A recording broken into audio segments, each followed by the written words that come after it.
Meanwhile, the streets of Caracas were largely deserted in the aftermath of Maduro's seizure, which has thrown the country into uncertainty. Many say the U.S. strikes came as a surprise, and they're not sure what Maduro's capture means for their future. Let's bring in journalist Noris Soto, who joins us from Caracas. Nice to have you with us, Noris. It's been quite a day, but that day is now over since Maduro's capture. Has the first shock worn off in Venezuela?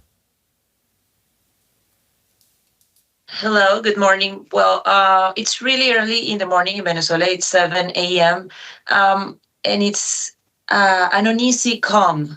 I mean, you see images of other countries, Venezuelans in other countries celebrating this event that happened yesterday, but it contrasts a lot with what's happening here in Caracas. Caracas is quiet, completely quiet. The streets are empty, and you cannot hear celebrations, but neither you can see riots or protest, a big protest against this decision from the U.S.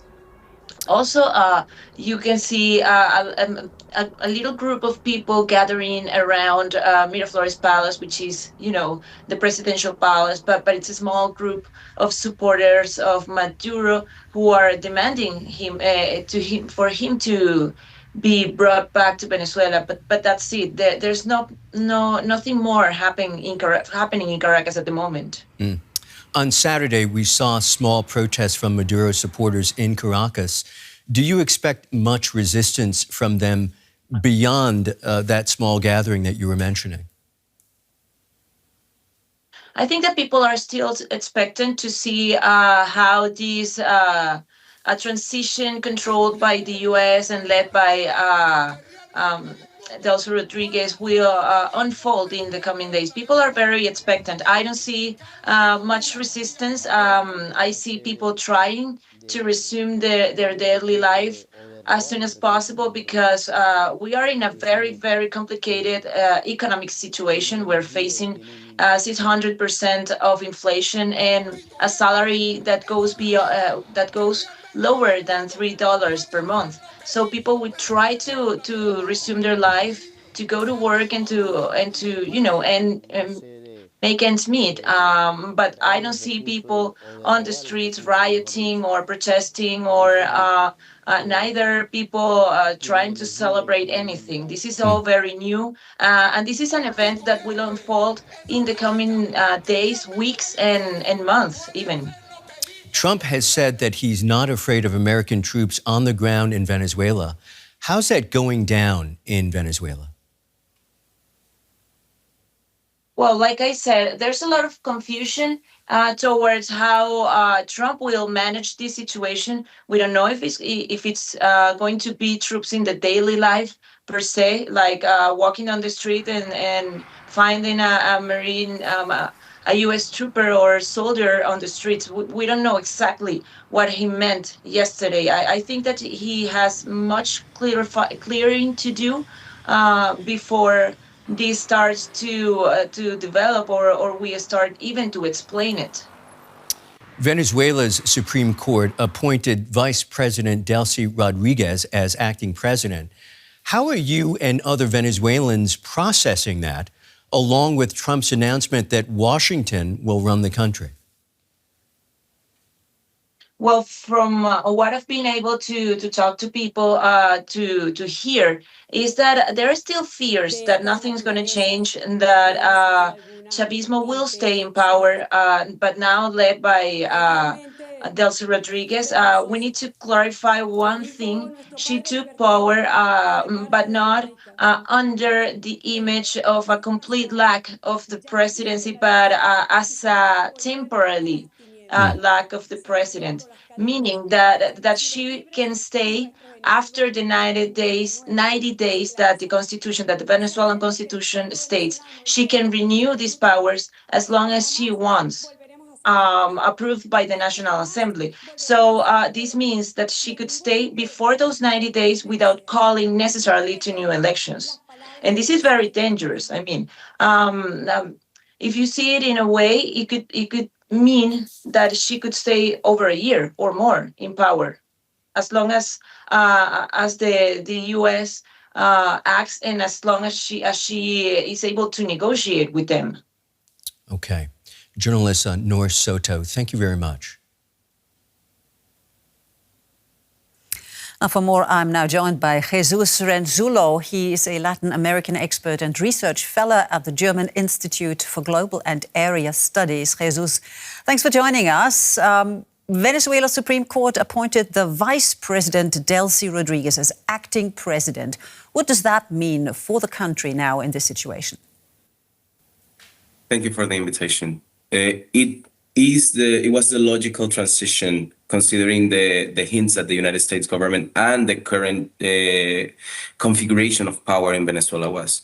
It basically means that the U.S.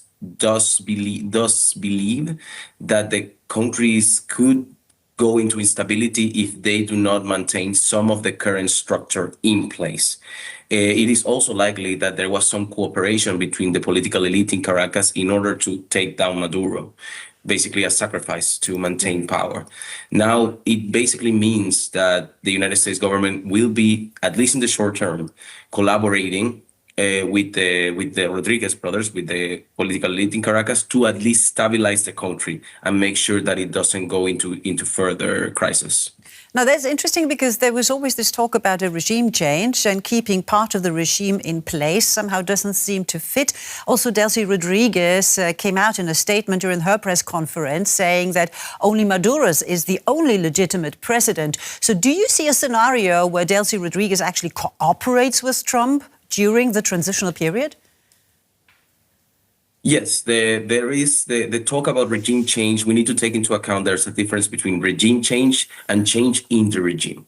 The United States strategy was not necessarily to overthrow the full Venezuelan government. It was there was a special operation to attack Maduro, to target Maduro, and in fact, the indictment in New York shows that not all of the elite was targeted. Now, would Delcy Rodriguez cooperate? Yes. The Venezuelan regime is transactional by nature. They want to maintain power, and that is their key and most important request.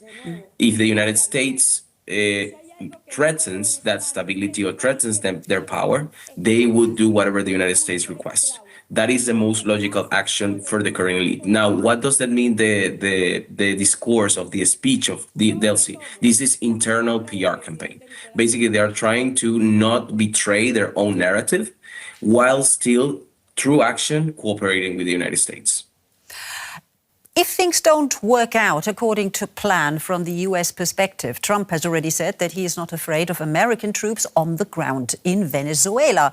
How would that play out? How would Venezuelans react to that? It is unlikely that there would be some level of rebellion from the current political elite to the United States requests or demands, because as I said before, their main request is survival and maintain power. So a rebellion is unlikely. But in the case, let's say, that the factions in the elite decide to rebel, an U.S. intervention, at least in Venezuela, at least inside the people, the logic of the people of Venezuela, is not seen as a catastrophe.